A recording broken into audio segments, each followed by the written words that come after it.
ہم وہی کہیں گے جو ہمارا دین ہم کو بتاتا ہے، عمل کرو تو تمہارا بھلا ہے۔ السلام علیکم ورحمۃ اللہ تعالی وبرکاتہ۔ الحمد للہ رب العالمین والعاقبۃ للمتقین والصلاة والسلام علی رسولہ الکریم وعلی آلہ وصحبہ اجمعین، اما بعد فاعوذ باللہ من الشیطان الرجیم، بسم اللہ الرحمن الرحیم۔ رضی اللہ عنہم ورضوا عنہ، صدق اللہ العظیم وصدق رسولہ النبی الامین المتین الکریم، ونحن على ذلك لمن الشاہدین والشاکرین والحمد للہ رب العالمین۔ ان اللہ وملائکتہ یصلون علی النبی یا ایہا الذین آمنوا صلوا علیہ وسلموا تسلیما۔ اللہم صلی علی سیدنا شفیعنا مولانا محمد بارک وسلم، صلو علیہ الصلاۃ والسلام علیک یا رسول اللہ صلی اللہ تعالی علیہ وسلم۔ غوث اعظم بمنے بے سر و سامہ مدد، قبلہ دی مدد، کعبہ ایماں مدد، بگرداب بلا افتاد کشتی، ضعیفان و شکست راہ تو پشتی، بحق خواجہ عثمان ہارونی، مدد کن یا معین الدین چشتی۔ قادریم نعرہ یا غوث اعظمی زنم، دمز شیخ احمد رضا خان قطب عالمی زنم، دمز شیخ اختر رضا خان قطب عالمی زنم۔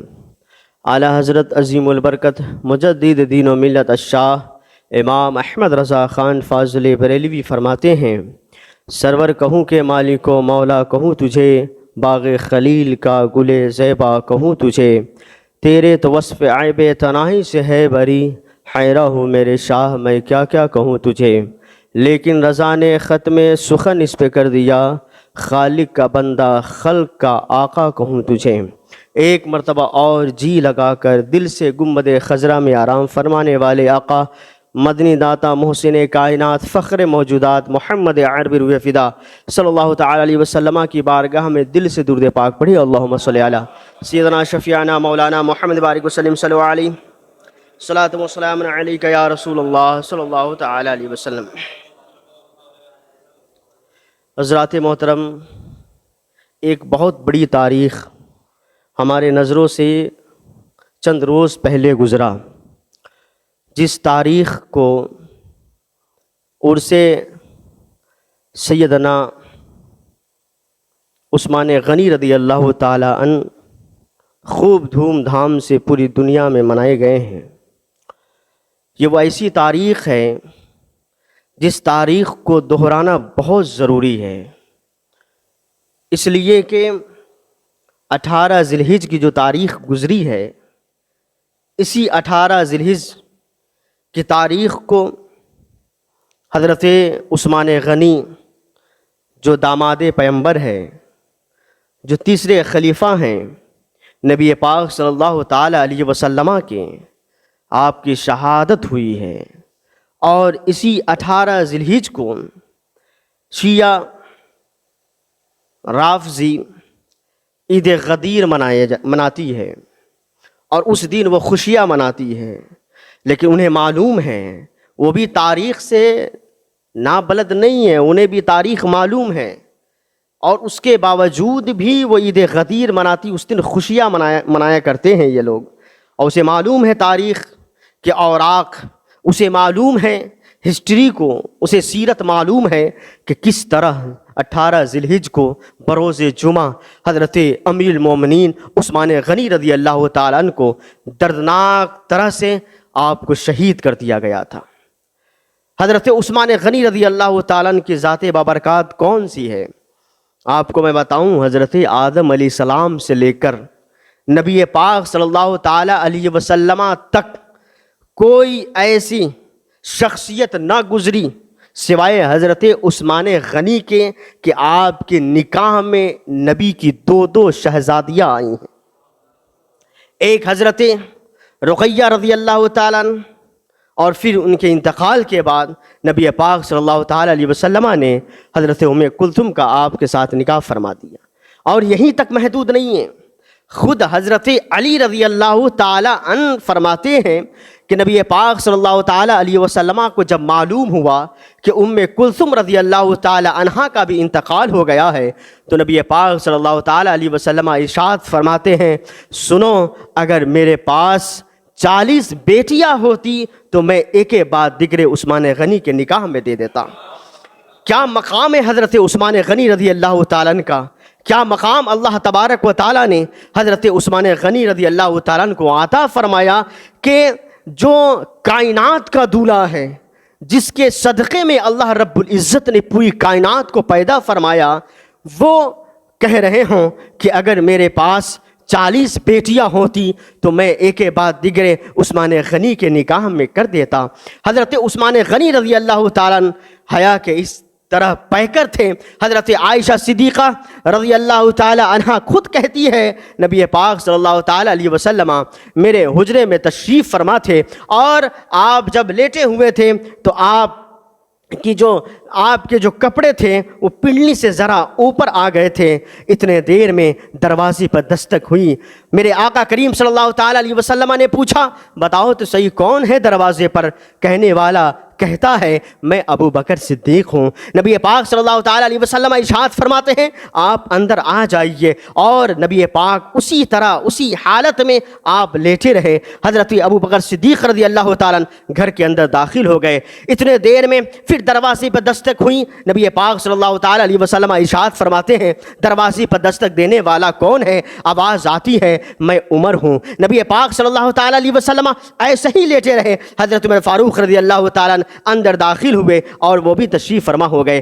گفتگو ہونے لگی۔ اتنے دیر میں حضرت عائشہ کہتی ہے، دروازے پر پھر دستک دی گئی۔ حضرت عائشہ کہتی ہے، دروازے پر دستک دی گئی۔ نبی پاک نے پھر ارشاد فرمایا، یہ تو بتائیے دروازے پر کون ہے؟ کہنے والا نے کہا، میں عثمان غنی ہوں۔ نبی پاک صلی اللہ تعالی علیہ وسلم نے جیسے سنا عثمان غنی کے نام کو، میرے آقا سنبھل کر بیٹھ گئے، اپنے کپڑوں کو درست کر لیا اور حضرت عثمان غنی کو اجازت دی۔ حضرت عثمان غنی اندر داخل ہو گئے۔ نبی پاک صلی اللہ تعالی علیہ وسلم کی بارگاہ میں حضرت ابوبکر صدیق، حضرت عمر فاروق، حضرت عثمان غنی بیٹھے ہیں۔ باتیں ہونے لگی، گفتگو ہونے لگی۔ اس کے بعد سب لوگ تشریف لے گئے تو پھر حضرت عائشہ کہتی ہے، یا رسول اللہ صلی اللہ تعالی علیہ وسلم، میرے باپ کا بھی تو مقام بڑا ہے، حضرت عمر کا بھی تو مقام بڑا ہے۔ جب حضرت عمر داخل ہوئے، آپ اسی طرح لیٹے رہے، اور آپ نے اٹھ کر اپنے پنڈلی سے کپڑے کو نیچے نہ کیا اور اپنے کپڑے کو درست نہ کیا۔ عمر بھی آئے ہیں، اور آنے کے بعد جب آپ کے پاس تشریف لائے، آپ نے اجازت عطا فرما دی اور آپ نے کپڑے کو درست نہیں کیا، لیکن جیسے عثمان غنی آ گئے، عثمان غنی جیسے تشریف لائے تو آپ نے اپنے کپڑوں کو درست کر لیا، آپ حیا کرنے لگے۔ اتنا کہنا تھا۔ نبی پاک صلی اللہ تعالی علیہ وسلم ارشاد فرماتے ہیں، عائشہ سنو، جس سے فرشتے حیا کرے، کیا میں اسے حیا نہ کروں؟ جس سے فرشتے حیا کرتے ہوں، کیا میں اس سے حیا نہ کروں؟ ارے عثمان تو وہ ہے جس سے فرشتے بھی حیا کرتے ہیں، جس سے فرشتے بھی حیا کرتے ہیں۔ وہ مقام حضرت عثمان غنی رضی اللہ تعالیٰ عنہ کا، حضرت عثمان غنی رضی اللہ تعالیٰ عنہ کا وہ مقام ہے کہ نبی پاک صلی اللہ تعالیٰ علیہ وسلم نے کئی مرتبہ آپ کو جنتی قرار دیا، کئی مرتبہ۔ خود میرے آقا کریم صلی اللہ تعالیٰ علیہ وسلم صحابہ کے جھرمٹ میں موجود تھے، اور آپ نے کہا، سنو، اب جو آئے گا وہ جنتی ہے، اب جو آئے گا وہ جنتی ہے۔ اتنے دیر میں حضرت عثمان غنی تشریف لائے۔ لوگوں نے دیکھا کہ میرے آقا نے فرمایا عثمان جنتی ہے۔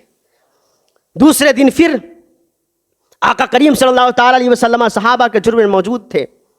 پھر میرے مصطفیٰ نے فرمایا، آنے والا وہ ہے جس کو جنتی چہرہ دیکھنا ہو، وہ دیکھ لے جو آئے گا۔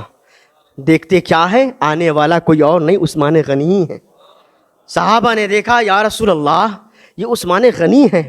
تیسرے روز پھر نبی پاک صلی اللہ تعالی علیہ وسلم کی بارگاہ میں صحابہ بیٹھے ہیں۔ پھر حضور نے فرمایا، جسے جنتی چہرہ دیکھنا ہو، آنے والے کو دیکھ لے۔ پھر تیسرے دن بھی آنے والا کوئی اور نہیں تھا، آنے والا بھی وہی تھا جسے عثمان غنی کہا جاتا۔ حضرت عثمان غنی رضی اللہ تعالیٰ عنہ جب نبی پاک صلی اللہ تعالی علیہ وسلم مکہ مکرمہ سے ہجرت کر کر مدینہ منورہ تشریف لے گئے تھے نا، تو وہاں پر پانی کی بڑی قلت تھی۔ بہت سارے کنویں تھے اور وہ کنواں کڑوا تھا، اور ایک ہی ایسا کنواں تھا جسے بیر روما کہا جاتا ہے۔ مدینہ سے 4 کلومیٹر دور پر بیر روما ہے، یہودیوں کا قبضہ ہے، اور یہودی پانی بیچا کرتا تھا۔ نبی پاک صلی اللہ تعالیٰ علیہ وسلم جب وہاں تشریف لے گئے، ایک ہی پانی کا کنواں ہے جو میٹھا ہے۔ نبی پاک صلی اللہ تعالیٰ علیہ وسلم کی خواہش ہوئی کاش کہ یہ تنگی دور ہو جائے اور یہ بیر روما مسلمانوں کے لیے ہو جائے، تو مسلمانوں کے اندر جو پانی کی جو قلتیں ہیں وہ ختم ہو جائے۔ اتنا سننا تھا، حضرت عثمان غنی رضی اللہ تعالیٰ عنہ تک کسی نے خبر پہنچائی کہ بیر روما کو میرے مصطفیٰ پسند فرماتے ہیں۔ حضرت عثمان غنی رضی اللہ تعالیٰ عنہ نکلے وہاں سے اور اس یہودی کے پاس گئے اور یہودی سے کہا کیا تم اپنے اس کنویں کو بیچنے چاہتے ہو؟ اس بیر روما کو بیچنا چاہتا ہے؟ اس نے کہا کہ نہیں، میں اس سے منافع حاصل کرتا ہوں، میں اس پانی کو بیچتا ہوں تاکہ لوگ قیمت ادا کرتے ہیں۔ تو پھر حضرت عثمان غنی نے کہا یہ تو بتاؤ کہ تمہاری قیمت کتنی ہے اس کنویں کے متعلق؟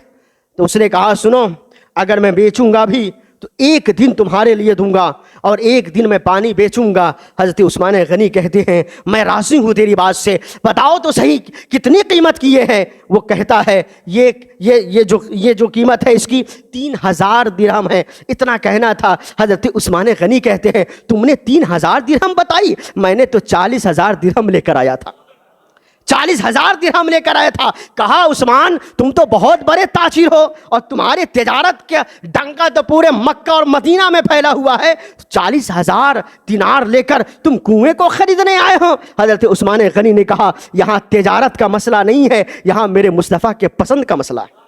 میرے مصطفیٰ نے پسند جب فرما لیا ہے بیر روما کو، تو عثمان کے خزانے خالی کیوں نہ ہو جائے، لیکن یاد رکھنا بیر روما تیرے حوالے نہیں کر سکتا، نبی پاک کے قدموں میں سے رکھ سکتا ہوں۔ تو میرے آقا کریم صلی اللہ تعالیٰ علیہ وسلم کو یہ بات پہنچی تو کہنے لگے میرے آقا عثمان تو جنتی ہے، عثمان جنتی ہے۔ اور پھر مسلمانوں کا حال رہا، ایک دن جب بیر روما کے بعد جاتے 2 روز کا پانی بھر لیتے۔ اب دوسرے روز یہودی تھے، وہ کہنے لگے میں نے تو شرط لگائی تھی، مسلمانوں سے پنگا لینا آسان نہیں ہے۔ یاد رکھیں اسرائیل آج جھوج رہا ہے اس بات پر، سمجھ رہے ہیں نا؟ مسلمانوں سے پنگا لینا آسان نہیں ہے۔ فلسطینیوں کے لیے ہم نے دعائیں کی تھی، اللہ رب العزت اسے قبول فرما لیا۔ آج اسرائیل تباہ و برباد ہو رہا ہے، آج وہ سسکیاں لے رہا ہے اور یاد کر رہا ہے کل میں نے فلسطین پر ظلم کیا تھا، آج ہم پر ظلم ہو رہے ہیں۔ یاد رکھنا مسلمان کو ہلکے میں نہ لینا، مسلمان تدبیر بھی جانتا ہے اور پھر لڑنے کی طاقت بھی رکھتا ہے۔ یاد رکھیں جیسے ہی یہ گئے ہیں اور مسلمان جاتے پانی بھر لیتے، آج کا بھی بھرتے کل کا بھی بھر کر آ جاتے، یہودی پریشان ہو جاتا میں نے 1 روز کے لیے دیا تھا اور پھر 1 روز کے لیے اپنے پاس رکھا تھا تاکہ مسلمان کے پانی ختم ہو جائے، دوسرے روز آ کر مجھ سے خرید لے، لیکن مسلمان تو بڑا چالاک ہے، 2 روز کا پانی اسٹاک کر لے رہا ہے، خریدے نہیں جا رہے۔ پھر حضرت عثمان غنی کی بارگاہ میں گر گرا کر آیا، کہا بڑا نقصان ہو رہا ہے۔ حضرت عثمان غنی کہتے ہیں کیوں نقصان ہو رہا ہے؟ کہا نقصان اس لیے ہو رہا ہے کہ میں نے آپ سے بیچ دیا تھا، لیکن ایک شرط پر کہ 1 روز مسلمان پانی بھریں گے، 1 روز میں پانی بیچوں گا، لیکن حال یہ ہے کہ دوسرے روز کوئی پانی بھرنے نہیں آتا ہے۔ حضرت عثمان غنی کہتے ہیں تو پھر روتا کیوں ہے؟ کہتا ہے رو اس لیے رہا ہوں کہ اب آمدنی نہیں ہو رہی ہے۔ تو عثمان غنی نے کہا بتاؤ تو صحیح تیرے آمدنی کا ذریعہ کیا ہوگا؟ کہا اس روز کا بھی تو خرید لے، اب یہ بیر روما صرف میرا اور تیرا نہ رہے گا، بلکہ یہ بیر روما کل بھی تیرا رہے گا، آج بھی تیرا رہے گا۔ حضرت عثمان غنی نے کہا کہ سن لو 3000 اور تجھے نہیں دوں گا، بلکہ تجھے 20000 دوں گا۔ پورے 20000 دے کر بیر روما کو میرے مصطفیٰ کے حوالے کر دیا۔ حضرت عثمان غنی رضی اللہ تعالیٰ ایسے ہی سخاوت کے تاجدار نہیں ہیں، ہم کہتے ہیں نا حضرت عثمان غنی سخاوت کے تاجدار ہیں۔ حضرت عثمان غنی ایسے ہی سخاوت کے تاجدار نہیں، جیسے عسرا کے وقت جب اتنے زیادہ سپاہی تھے، اتنے لوگ تھے اور اتنی قحط سالی پڑی تھی، لوگ پریشان تھے، اور پریشانی کا عالم یہ تھا کہ سپاہی اور لوگ پتوں کو چبا کر اپنی زندگی گزارنا شروع کر دیے۔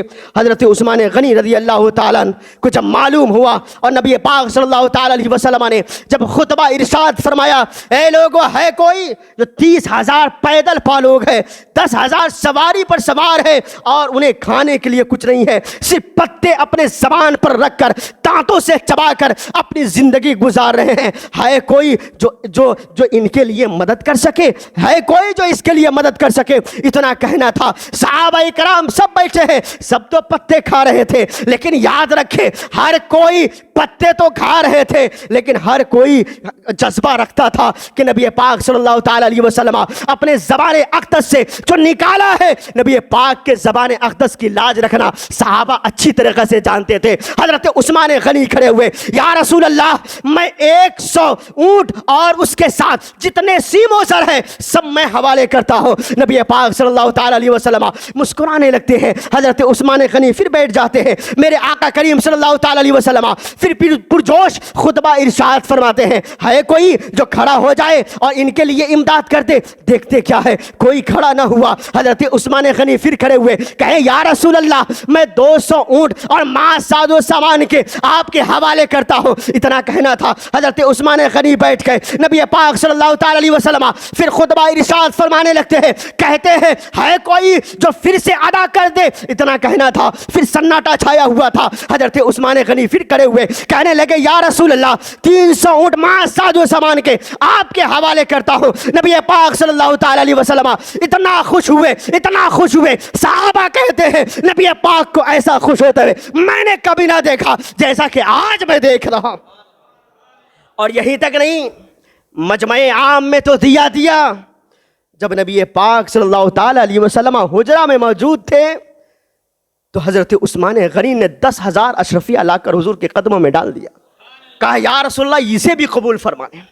صحابی عرض کرتے ہیں نبی پاک صلی اللہ تعالیٰ علیہ وسلم اشرفیوں کو اٹھاتے تھے، ہوا میں اچھالتے تھے اور کہتے تھے اے عثمان تجھ سے رب بھی راضی ہے اور رب کا محبوب بھی راضی ہے۔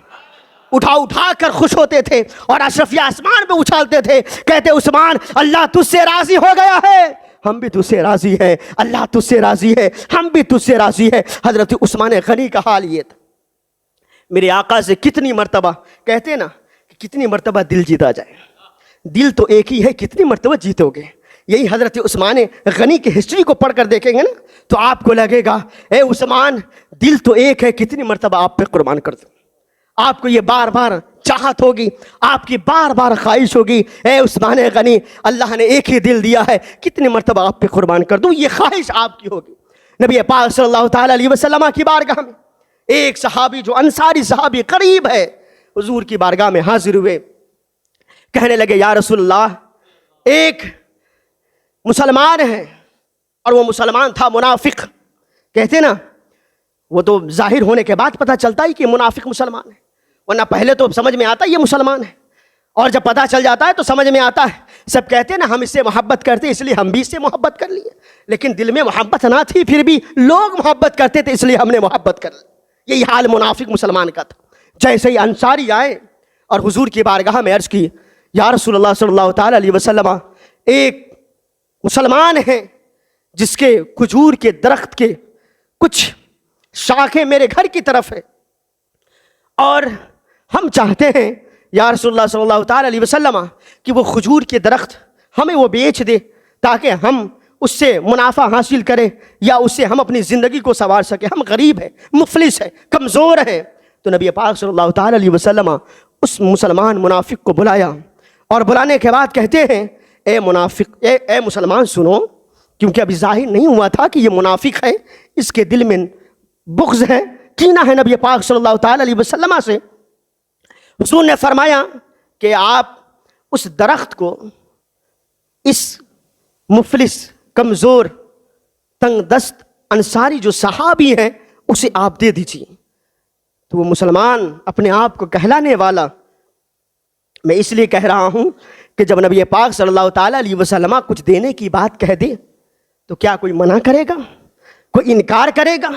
کوئی مسلمان انکار نہیں کر سکتا ہے، انکار وہی کرے گا جو منافق ہوگا۔ حضور فرماتے ہیں اسے دے دو، تو کہا میں اس کے بدلے میں ہمیں کیا ملے گا؟ اس کے بدلے میں ہمیں کیا ملے گا؟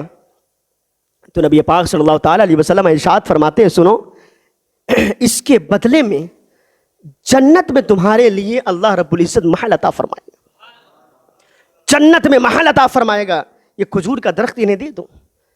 کہتا نہیں میں نہیں دے سکتا، اور واپس چلا آیا۔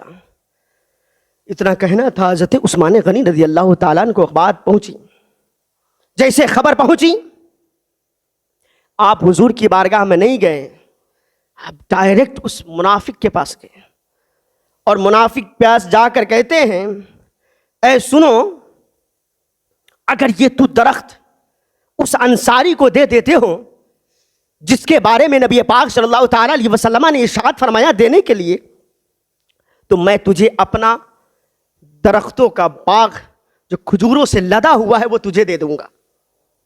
اس نے کہا یہ تو اچھا سودا ہے، لیکن اسے سمجھ میں نہیں آیا کہ جنت کا سودا کیسا سودا ہوتا ہے۔ یہ تو حضرت عثمان غنی سمجھ رہے تھے، اس لیے انہوں نے اپنے دنیاوی باغ کو جو کھجوروں سے لدا ہوا تھا کہا یہ تجھ لے لے، اور یہ ایک درخت اس انصاری کو دے دے، اس لیے کہ اس کے دینے کا حکم کسی اور نے نہیں کہا ہے، نبی پاک نے کہا، اور دے دیا۔ اور اس نے بھی حضرت عثمان غنی کے باغ کو لے لیا۔ اب حضرت عثمان غنی حضور کی بارگاہ میں حاضر ہوئے، اور حضور کی بارگاہ میں حاضر ہو کر یہ نہیں فرمایا کہ ہم نے باغ دے دیا ہے اور کھجور کا درخت ہم نے انصاری کو دلا دیا ہے، بلکہ حضرت عثمان غنی یہ کہتے ہیں یا رسول اللہ صلی اللہ تعالیٰ علیہ وسلم کیا وہ بات اب بھی باقی ہے؟ حضور نے فرمایا کون سی بات؟ یا رسول اللہ وہ بات اب بھی باقی ہے۔ کہا کون سی بات؟ وہی بات جو آپ نے کہا ہے کہ اس انصاری کو جو درخت خرید کر دے دے گا، یا وہ اگر دے دیا تو اس کے لیے جنت میں محل ہے اس کے لیے۔ تو نبی پاک نے فرمایا ہاں، جو میں نے کہا ہے وہ اب بھی باقی ہے، وہ اب بھی باقی ہے۔ تو حضرت عثمان غنی کہتے یا رسول اللہ کیا اگر میں خرید کے دے دوں تو میرے لیے جنت میں محل ہوگا؟ تو حضرت عثمان غنی نے جیسے کہا یا رسول اللہ اگر میں خرید کر دے دوں تو میرے لیے محل ہوگا، تو نبی پاک فرماتے ہاں عثمان غنی اگر تم خرید کر دے دیتے ہو تو تمہارے لیے بھی جنت میں محل ہوگا۔ حضرت عثمان غنی کہتے ہیں یا رسول اللہ میں گیا تھا اور اپنے باغ کو دے دیا اور وہ کھجور کا درخت اس انصاری کو دلا دیا، کیا یا رسول اللہ جنت میں میرے لیے محل ہوگا؟ نبی پاک فرماتے ہیں اے عثمان غنی اگر کوئی بھی خرید کر دے دیتا اس کے لیے جنت میں محل ہوتا۔ عثمان غنی تم نے کئی مرتبہ اللہ کو راضی کر لیا ہے، یاد رکھنا جنت میں جانا جو مال پسند آ جائے اس مال میں تم داخل ہو جانا۔ حضرت عثمان غنی رضی اللہ تعالیٰ نے کتنی مرتبہ جنت کو خرید لیا، اور جنت کو کس سے خریدا؟ اس سے اسے نہیں جو خواب بتا کا جنت کا راستہ بتاتا ہے، خواب ہی بتاتے ہیں اور جنت پہنچا دیتے ہیں۔ ارے اس سے جنت خریدی جو مالک جنت ہے۔ آج کوئی مولوی یہ نہیں کہہ سکتا ہم تجھے جنت کا ٹکٹ دے سکتے، وہ گمراہی کا ٹکٹ تو دے سکتا ہے، جنت کا ٹکٹ نہیں دے سکتا۔ لیکن جو مالک جنت ہو، خالق کل نے آپ کو مالک کل بنا دیا، دونوں جہاں ہیں آپ کے قبضہ و اختیار میں، تو جو مالک جنت ہے وہی جنت بیچ سکتا ہے، وہی جنت دے سکتا ہے۔ تو میرے آقا نے عثمان غنی کو نہ جانے کتنی مرتبہ جنت عطا فرما دی۔ یہ حضرت عثمان غنی، میرے آقا کو جو بھی پسند آیا حضرت عثمان غنی نے اسے خرید لیا، اور پھر خریدا ہی نہیں اسے وقف بھی کر دیا، یہاں تک کہ خود نبی پاک صلی اللہ تعالیٰ علیہ وسلم کے ساتھ حضرت عثمان غنی ہیں اور چند صحابہ ہیں، ٹہلتے ٹہلتے گئے، باہر نکلے، آپ اس جگہ پر اس میدان میں پہنچے جس میدان کو آج جنت البقیع کہا جاتا ہے۔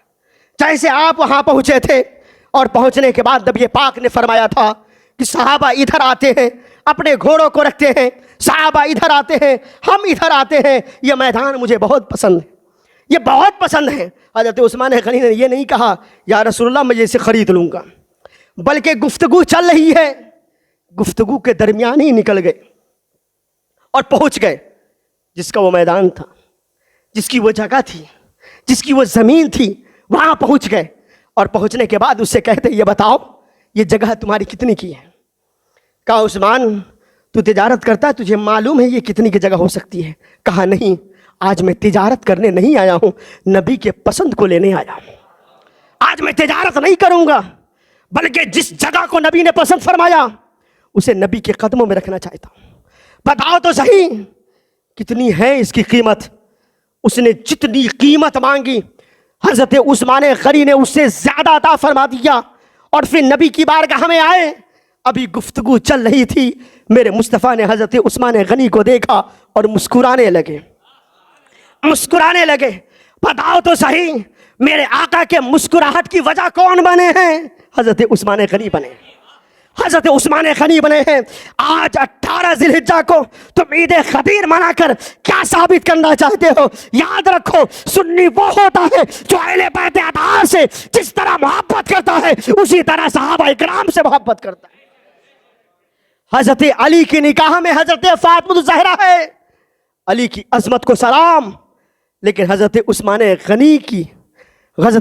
غنی کے نکاح میں نبی کی 2 شہزادیاں ہیں، ان کے بھی عظمت کو سلام کروں۔ میرے آقا نے جسے پسند فرمایا حضرت عثمان غنی نے اسے بھی خرید لیا اور اسے خرید کر نبی کی بارگاہ میں پیش کر دیا۔ آج جنت البقیع اس کا نام ہے۔ ہر مسلمان کی یہ تمنا ہوتی ہے، ہماری اور آپ سب کی تمنا ہے کہ اللہ تبارک و تعالی اس جنت البقیع میں تھوڑی سی جگہ عطا فرما دے۔ ہر ایک کی خواہش ہے۔ وہ جگہ کس نے دیا؟ وہ جگہ مسلمانوں کو وقف کرنے والا کوئی اور نہیں بلکہ حضرت عثمان غنی۔ وہ حضرت عثمان غنی رضی اللہ تعالیٰ نبی پر اس قدر فدا، اور یہاں تک کہ حضرت عثمان غنی کی عادت تھی ہر جمعہ کو ایک غلام آزاد کرتے تھے۔ ہر جمعہ کو ایک غلام آزاد کرتے، اگر کسی جمعہ کو چک جاتے تو دوسرے جمعہ کو 2 غلام آزاد کرتے اور ڈھونڈتے کہ کوئی غلام ہو اسے خرید لیا جاتا۔ اور غلام بھی جو ہوتا نا وہ بھی یہ سوچتا رہتا کاش کہ جمعہ آ جائے جو ہفتوں کا عید ہے اور عثمان غنی مجھے خرید کر آزاد کر دے۔ یہ تمنا غلاموں کی تھی کہ عثمان غنی آتے اور ہمیں آزاد کر دیا کرتے۔ اللہ اکبر۔ حضرت عثمان غنی رضی اللہ تعالیٰ عنہ کا مقام و مرتبہ بہت بلند ہے، بہت اعلیٰ ہے۔ نبی پاک صلی اللہ تعالیٰ علیہ وسلم آپ سے بہت محبت کرتے، اتنی محبت کہ خود صحابی کہتے ہیں نبی پاک صلی اللہ تعالیٰ علیہ وسلم ایک نماز جنازہ میں جیسے تشریف لے جا رہے تھے، نماز جنازہ کے لیے صف بندی ہو رہی تھی، میرے آقا جیسے تشریف لے گئے اور لانے کے بعد پھر واپس آنے لگے، صحابیوں نے کہا یا رسول اللہ میں نے آج سے پہلے آپ کو نہ دیکھا کہ کسی نماز جنازہ میں آپ گئے ہوں اور آپ بغیر نماز جنازہ پڑھے ہوئے واپس آ گئے ہوں، یا رسول اللہ کیا وجہ ہے کہ آپ نے نماز جنازہ نہ پڑھی؟ نبی پاک صلی اللہ تعالیٰ علیہ وسلم ارشاد فرماتے ہیں سنو، جس کی نماز جنازہ پڑھائی جا رہی تھی وہ کوئی اور نہیں تھا بلکہ حضرت عثمان غنی سے بغض اور حسد رکھنے والا تھا۔ اب بتائیے جو حضرت عثمان غنی سے بغض رکھے اس کی نماز جنازہ میرے مصطفیٰ نے نہیں پڑھایا، تو جو میرے مصطفیٰ سے بغض رکھے گا کہ ہم اس کی نماز جنازہ پڑھیں گے؟ آج کچھ لوگ کہتے ہیں نماز جنازہ کیوں نہیں پڑھتے؟ یہ بھی تو کلمہ پڑھنے والا تھا، مسلمان تھا، قرآن پڑھنے والا تھا۔ یہ بات تو حضور سے بھی پوچھی جا سکتی تھی، یہ بھی مسلمان تھا، یہ بھی کلمہ پڑھنے والا تھا، یہ بھی قرآن پڑھنے والا تھا، تو بتائیے یہ حضرت عثمان غنی سے بغض رکھتا تھا، آپ نے نماز جنازہ نہ پڑھی؟ تو میرے مصطفیٰ نے اس وقت بھی بتا دیا کہ جب کسی صحابی سے کوئی بغض رکھے اس کی نماز جنازہ نہیں ہو سکتی، تو بتائیے نبی پاک سے جو بغض رکھے، جو کسی اور صحابی چاہے وہ حضرت ابوبکر صدیق ہو چاہے عمر فاروق ہو، اگر ان سے کوئی بغض رکھے تو اس کی بھی نماز جنازہ مسلمانوں کا حق ہی نہیں کہ پڑھا جائے۔ کیوں؟ اس لیے کہ وہ مسلمان ہی نہیں ہے، اور مسلمان کی نماز جنازہ ہوتی ہے، غیر مسلموں کی نماز جنازہ نہیں ہوتی ہے، یاد رکھیں۔ حضرت عثمان غنی سے اس قدر میرے مصطفیٰ نے محبت کی، یہاں تک کہ میں آپ کو بتاؤں وہ وقت بھی آیا جسے 18 ذی الحجہ کہا جاتا ہے۔ 18 ذی الحجہ کو جانتے ہیں حضرت عثمان غنی رضی اللہ تعالیٰ عنہ کو کس طرح دردناک آپ کی شہادت ان لوگوں نے کی، جو بلواویوں کہا جاتا ہے، مصریوں کہا جاتا ہے، مصریوں نے۔ اس کی واحد وجہ یہ تھی کچھ ایسے بھی ناپاک لوگ تھے، اور میں آپ کو بتاؤں کہ سب سے پہلا فتنہ سب سے بڑا فتنہ جو ایک فتنہ جو پہلا فتنہ کہا جاتا ہے، پہلا فتنہ حضرت عثمان غنی کے دور میں ہوا تھا، اور آخری فتنہ جب دجال نکلے گا، اور بیچ میں کتنے فتنے ہوئے، ہو رہے ہیں، ہوتے رہیں گے، لیکن جو پہلا فتنہ تھا وہ حضرت عثمان غنی کے دور میں ہوا تھا. اور وہ ایسے کہ حضرت عثمان غنی 12 سال تک آپ نے حکومت کی، خلافت سنبھالی. 6 سال تک تو بڑا اچھا معاملہ رہا، لیکن 6 سال کے بعد ایسے معاملے خراب ہوتے رہے، ایسے معاملے خراب ہوتے رہے، یہاں تک کہ حضرت عثمان غنی رضی اللہ تعالیٰ نے مصر کا گورنر ایک شخص کو بنایا جس کا نام عبداللہ ابن ابی. اسے جب آپ نے مصر کا گورنر بنایا تو جب یہ مصر کا گورنر بننے کے بعد وہاں پہ ظلم و زیادتی کرنے لگے. کچھ مصری تھے، وہ حضرت عثمان غنی کی بارگاہ میں شکایت کرنے آئے کہ اے عثمان غنی، آپ جس کو گورنر بنایا ہے جانتے ہیں وہ کیسا شخص ہے، وہ ظلم کرتا ہے، ظلم و بربریت کو قائم کیا ہوا ہے. حضرت عثمان غنی نے کہا ٹھیک ہے، ہم اسے معزول کر دیں گے، اس کی جگہ کسی اور کو رکھ دیں گے. مصری جب آئے مصر تو اس کو بھی وہ بلا کر قتل کر دیا، اسے بھی مار دیا. پھر 700 لوگ مصر سے مدینہ منورہ تشریف لائے، اور اس لیے تاکہ اس کے ظلم کو بتا دیا جائے. جیسے ہی 700 لوگ آئے اس میں محمد بن ابو بکر رضی اللہ تعالیٰ عنہما بھی تھے، حضرت عائشہ صدیقہ، حضرت علی، حضرت زبیر، حضرت طلحہ رضی اللہ تعالیٰ عنہ اجمعین کو جب معلوم ہوا، آپ حضرت عثمان غنی کے پاس گئے اور حضرت عثمان غنی سے کہا کہ یہ بہت بڑا ظالم ہے، ظلم کر رہا ہے، اسے نکال دیا جائے، اس کی جگہ پر کسی اور کو گورنر بنا دیا جائے. اتنا کہنا تھا، حضرت عثمان غنی نے گورنر کے طور پر حضرت محمد بن ابو بکر رضی اللہ تعالیٰ عنہ کو بنا دیا. اور بنانے کے بعد 700 لوگوں کے ساتھ حضرت محمد بن ابو بکر رضی اللہ تعالیٰ عنہ کچھ مہاجر اور کچھ انصار اور بنی تمیم کے لوگوں کے ساتھ چلے گئے. ابھی آپ مدینہ سے کچھ دور گئے تھے کہ ادھر مروان نام کا کمینہ، اس نے خط لکھا اور اس پر حضرت عثمان غنی کے مہر کو ڈالا اور ایک حبشی غلام کے ساتھ اس خط کو بھیج دیا. کس کے پاس؟ اسی ظالم کے پاس، مصر. یہ جانے لگا، اور ادھر حضرت محمد بن ابو بکر رضی اللہ تعالیٰ اپنے ساتھیوں کے ساتھ اور 700 مصریوں کے ساتھ، آپ ابھی مدینہ سے آگے بھی نہیں گئے تھے، کچھ منزل طے کیے تھے. دیکھا ایک حبشی غلام جا رہا ہے، ان لوگوں کو شک ہوا، اسے پکڑ کر لائے، اور لانے کے بعد دیکھا کہ اس کے مسکیزے میں ایک خط ہے. اس خط کو کھول کر دیکھا، اس خط میں لکھا ہوا تھا، اس خط میں لکھا تھا کہ محمد بن ابو بکر اور ان کے ساتھی آپ کے پاس جا رہے ہیں، آپ اسے مار دیجئے گا اور گورنری کے تخت پر آپ ہی بیٹھیے گا. اور اس پر سائن کس کا تھا، مہر کس کا تھا؟ حضرت عثمان غنی کا. اب ظاہر سی بات ہے کسی کو بھی غصہ آئے گا، اس لیے کہ ابھی مجھے گورنر بنا کر بھیجا گیا ہے اور جو ظلم کر رہا ہے اسے نکالنا ہے، اور دوسری طرف پھر خط بھیج دیا جا رہا ہے کہ جو جا رہا ہے اسے مار دیا جائے اور تم ہی گورنر رہنا. تو پھر یہ واپس آ گئے، اور آنے کے بعد حضرت عثمان غنی رضی اللہ تعالیٰ عنہ کے پاس حضرت علی رضی اللہ تعالیٰ عنہ گئے اور انہوں نے پوچھا اے عثمان غنی یہ بتائیے یہ غلام آپ کا ہے؟ حضرت عثمان غنی نے کہا ہاں یہ غلام میرا ہے. حضرت علی نے کہا یہ بتائیے یہ اٹھنی آپ کی ہے؟ کہا ہاں یہ اٹھنی بھی میری ہے. حضرت عثمان غنی نے خط نکالا اور پھر خط نکالنے کے بعد کہا بتائیے یہ مہر آپ کی ہے؟ حضرت عثمان غنی نے کہا ہاں یہ مہر آپ کی میری ہے. تو حضرت علی نے کہا یہ بتائیے اٹھنی آپ کی ہے، غلام آپ کا بھی ہے، مہر بھی آپ کے ہیں، تو یہ اس میں جو تحریر ہے جس میں لکھا ہوا ہے کہ محمد بن ابو بکر اور ان کے ساتھیوں کو اے عبداللہ ابن ابی سرح تم اسے مار دینا اور گورنر تم ہی رہنا، تو یہ جو تحریر لکھی ہے یہ آپ کی ہے؟ حضرت عثمان غنی نے کہا یہ تو سچ ہے، نبی پاک صلی اللہ تعالیٰ علیہ وسلم مجھے محبوب رکھا ہے، اور میرے آقا نے کئی مرتبہ ارشاد فرمایا اے عثمان تجھ سے رب بھی راضی ہے اور رب کا محبوب بھی راضی ہے.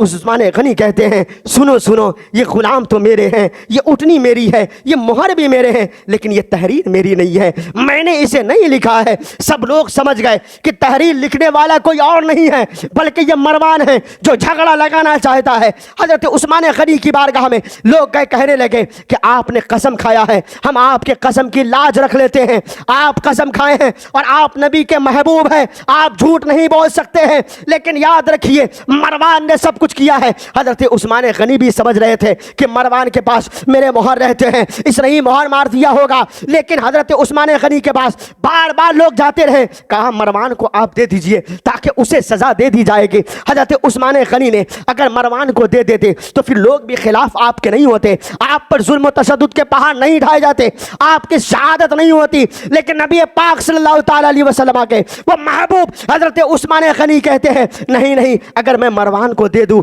تو مروان بنو امیہ کا آدمی ہے، خاندان بنو امیہ کا ہے، اسے مار دیا جائے گا، پھر جانتے ہیں کوہرام ہو جائے گا، لوگ قتل و قتال میں پڑ جائیں گے، اور میں نہیں چاہتا کہ مدینے کے گلیاں میری وجہ سے خون کے پھوارے اس میں پڑنے لگے، بے ادبیہ شروع ہو جائے، میں یہ نہیں چاہتا ہوں۔ اتنے میں مروان کو نہ دیا گیا، لیکن محمد بن ابو بکر رضی اللہ تعالیٰ عنہ اور ان کے ساتھیوں نے حضرت عثمان غنی کے گھر کو گھیر لیا ہے۔ گھیرنے کے بعد ادھر جیسے ہی معلوم ہوا حضرت علی رضی اللہ تعالیٰ کو، تو حضرت علی رضی اللہ تعالیٰ نے حضرت امام حسن کو، حضرت امام حسین کو لنگی تلوار دے کر کہا جاؤ خلیفہ کی حفاظت کرنا اور ان کے دروازے پر رہنا، کوئی کسی کو بھی اندر داخل نہ ہونے دینا۔ حضرت حسنین کریمین آئے تھے، تلوار لے کر سامنے کھڑے ہو گئے تھے، کوئی اندر نہیں جا سکتا تھا، لیکن حضرت محمد بن ابو بکر رضی اللہ تعالیٰ دو مصریوں کے ساتھ پیچھے سے داخل ہوئے، اور حضرت ابو بکر صدیق رضی اللہ تعالیٰ کے شہزادے حضرت محمد رضی اللہ تعالیٰ نے جیسے ہی حضرت عثمان غنی کے داڑھی کو پکڑا، جیسے ہی داڑھی کو پکڑا، میرے آقا کریم صلی اللہ تعالیٰ علیہ وسلم کے وہ داماد حضرت عثمان غنی کہتے ہیں اے محمد سنو سنو، اگر تیرا باپ حضرت ابو بکر صدیق ہوتے تو کیا ان کے سامنے میری اس طرح تم تذلیل کرتے؟ اتنا کہنا تھا، حضرت محمد رضی اللہ تعالیٰ نے داڑھی کو چھوڑا اور بھاگ گئے ہیں، لیکن دو مصریوں نے حضرت عثمان غنی رضی اللہ تعالیٰ کو شہید کر دیا۔ حضرت عثمان غنی رضی اللہ تعالیٰ شہید ہو گئے، آپ کی بیوی حضرت وائلہ رضی اللہ تعالیٰ وہ بھی موجود تھی، ان کے بھی ہاتھ کٹ گئے ہیں اور انہوں نے آواز لگانا شروع کر دیا تھا۔ جانتے ہیں حضرت عثمان غنی رضی اللہ تعالیٰ سخاوت کے بھی پیکر تھے، حضرت عثمان غنی رضی اللہ تعالیٰ صبر کے بھی پیکر تھے، اس لیے کہ جب لوگوں نے کہا تھا اے عثمان غنی جنہوں نے آپ کا محاسبہ کیا تھا یہ بہت کم تعداد میں ہیں، آپ بہت زیادہ تعداد میں ہیں، اگر آپ چاہ لیں تو آپ انہیں ختم کر دیں گے، نیست و نابود کر دیں گے، یا تو آپ اس کو نیست و نابود کر دیں۔ حضرت عثمان غنی کہتے نہیں نہیں، میں انہیں نیست و نابود نہیں کروں گا، انہیں نہیں ماروں گا، مدینے میں میں خون نہیں بہاؤں گا۔ لوگوں نے کہا اگر آپ خون نہ بہاتے ہو تو ٹھیک ہے، آپ مدینہ چھوڑ کر چلے جائیے۔ حضرت عثمان غنی کہتے نہیں نہیں، میں مدینہ چھوڑ کر نہیں جا سکتا، اگر میری شہادت ہوگی تو مدینہ میں ہوگی اور میرا مدفن بنے گا تو جنت البقیع بنے گا۔ کچھ لوگوں نے کہا اے عثمان غنی اگر آپ مدینہ نہ چھوڑنا چاہتے ہو، اگر آپ ان لوگوں سے مقابلہ نہیں کریں گے تو ایسا کیجئے آپ خلافت کو چھوڑ دیجئے۔ حضرت عثمان غنی نے کہا اے لوگوں تجھے نہیں معلوم ہے نبی پاک صلی اللہ تعالی علیہ وسلم مجھے اپنے بازو میں اپنے پہلو میں بیٹھایا اور بیٹھانے کے بعد کہا تھا اے عثمان جانتے ہو ایک فتنہ شروع ہوگا اور اللہ تبارک و تعالی نے جو تجھے کپڑا پہنایا ہے یعنی خلافت کا، جب کپڑا پہنایا جائے گا تو وہ کپڑا تم اتارنا نہیں فتنوں کے ڈر سے۔ تو عثمان نہ تو مدینہ چھوڑے گا، نہ ان سے لڑے گا، نہ خلافت چھوڑے گا، ہاں خلافت چھوڑنا ہی چھوڑے گا، مدینہ نہیں چھوڑے گا، مقابلہ بھی نہ کرے گا، لیکن ہاں عثمان غنی شہید ضرور ہو جائے گا۔ حضرت عثمان غنی نے خود شہادت پا کر نبی پاک کے ان باتوں کو ثابت کر دیا، اور عثمان غنی ہی تھے جنہوں نے اگر چاہ لیتے تو ان سے مقابلہ کر دیتے۔ سخاوت کے بھی پیکر عثمان غنی ہے اور صبر کے بھی پیکر عثمان غنی ہے، اس لیے کہ کربلا کے میدان میں 3 دن پانی بند کیے گئے تھے، لیکن حضرت عثمان غنی کو گھر میں رکھ کر چاروں طرف سے محاصرہ کر 40 روز تک پانی کو بند کیا تھا۔ 40 روز تک ہے کوئی صبر کا پیکر حضرت عثمان غنی کی طرح۔ اور عثمان غنی کرتے ہیں نا، یہ عثمان غنی کیوں؟ یہ غنی جو لفظ ہے غنی، یہ امیروں کو کہتے ہیں غنی، دولت مندوں کو کہتے ہیں غنی۔ پیسہ کما لینا، دولت اکٹھا کر لینا، اور دولت جو کمایا جاتا ہے اکٹھا کیا جاتا ہے، ہر طرح سے کیا جاتا ہے۔ کوئی اگر ناجائز طور پر ایک پیسہ اکٹھا کر لے، دولت اکٹھا کر لے، اسے امیر کہا جاتا ہے، اسے دولت مند کہا جائے گا، ثروت مند کہا جائے گا، لیکن غنی نہیں کہا جائے گا۔ غنی، یہ میرے مصطفیٰ نے حضرت عثمان غنی کو لقب دیا ہے۔ اور غنی اسے کہتے ہیں کہ جس کے پاس دولت آئے لیکن وہ دولت کی خواہشیں نہ کریں کہ ہمیں دولت نہیں چاہیے، پھر بھی اللہ رب العزت اسے عطا فرماتا رہے۔ غنی اسے کہا جاتا ہے۔ ادھر ادھر سے ناجائز پیسے اکٹھا کر کر، چاہے طریقے بہت ہیں، ہر طریقے سے اکٹھا کر کر امیر تو بنا جا سکتا ہے، لیکن غنی نہیں بنا جا سکتا۔ غنی اس وقت بنا جاتا ہے جب کہ خواہش نہ ہو اور رب دیتا رہے۔ جیسے کہ خود حضرت محبوب الہی کہتے کہ حضرت عثمان غنی نبی کی بارگاہ میں حاضر ہو کر کہا تھا، یا رسول اللہ، عثمان چاہتا ہے کہ اللہ مجھے زیادہ دولت نہ دے، زیادہ دولت نہ دے۔ تو میرے مصطفیٰ نے فرمایا، عثمان ایسا کیوں کہتے ہو؟ ہر کوئی آتا ہے کہتا ہے کہ دولت ہو جائے، ہر کوئی آتا ہے کہتا ہے دولت ہو جائے، کون دولت سے بھاگے گا، کون امیری سے بھاگے گا؟ لیکن عثمان، تم پہلے شخص ہو جو کہتے ہو دولت نہیں چاہیے، ثروت نہیں چاہیے، مال و دولت نہیں چاہیے، وجہ کیا ہے؟ حضرت عثمان غنی کہتے یا رسول اللہ، میرے پاس دولت آتے رہتے اور میں اسی میں بزی رہتا ہوں، میں چاہتا ہوں اللہ کم دے، میں زیادہ عبادت کروں، رب کی بارگاہ میں زیادہ ریاست کروں، مجھے اللہ کم دولت دے۔ یا رسول اللہ، آپ دعا فرما دیجئے رب کی بارگاہ میں کہ اے مولا، عثمان غنی کو کم دولت دے۔ کوئی کسی کے پاس جائے، کسی عالم کے پاس جائے، کسی امام کے پاس جائے تو دولت کے لیے دعائیں کی جاتی ہے نا۔ کون ایسا ہوگا عثمان غنی کی طرح کہ دولت مل رہی ہو تو حضور کی بات جا رہے ہیں، کہا دعا کر دیجئے تاکہ دولت کم ملے۔ حضرت عثمان غنی نے جیسے ہی کہا، اور نبی پاک صلی اللہ تعالیٰ علیہ وسلم نے پہلے سمجھایا، عثمان غنی نہ مانے تو دعا کے لیے ہاتھ اٹھا دیا۔ اب یہ ہاتھ اٹھانا تھا، اب اس زبان سے وہ ادا نہ ہوئے تھے کہ ہاتھ اٹھا کر میرے مصطفیٰ مسکرانے لگتے، مسکرانے لگتے۔ حضرت عثمان غنی کہتے یا رسول اللہ، یہ مسکرانے کی وجہ کیا ہے؟ میں تو کہہ رہا ہوں دعا کیجئے کہ اللہ مجھے زیادہ دولت نہ دے، تو آپ مسکرا رہے ہیں۔ کہا عثمان مسکراؤں نہ تو کیا کروں، کیونکہ میں نے ہاتھ اٹھایا اور بولنا چاہا کہ جبریل آ گئے۔ کہا یا رسول اللہ، جبریل امین کیا کہتے ہیں؟ کہا جبریل امین یہ کہتے ہیں کہ اللہ تبارک و تعالی چاہتا ہے کہ آپ کے دولت میں کمی نہ ہونے کے لیے دعا نہ کی جائے، اس لیے کہ اللہ کی راہ میں آپ زیادہ خرچ کرتے ہیں، اور جو اللہ کی راہ میں زیادہ خرچ کرتا ہے، عثمان غنی سنو سنو، اللہ رب العزت اسے اور زیادہ عطا فرماتا ہے۔ تو آپ یہ نہ کہیں کہ آپ کو کم دولت ملے، اللہ رب العزت تو آپ کو دینا چاہتا ہے اور آپ کہتے نہیں چاہیے۔ تو یاد رکھیں، حضرت عثمان غنی جیسی سخاوت پیدا کیجیے، حضرت عثمان غنی جیسی سخاوت پیدا کیجیے۔ اللہ تبارک و تعالی ہمیں اور آپ کو حضرت عثمان غنی رضی اللہ تعالی عنہ کے سیرت طیبہ پر عمل کرنے کی توفیق عطا فرمائے۔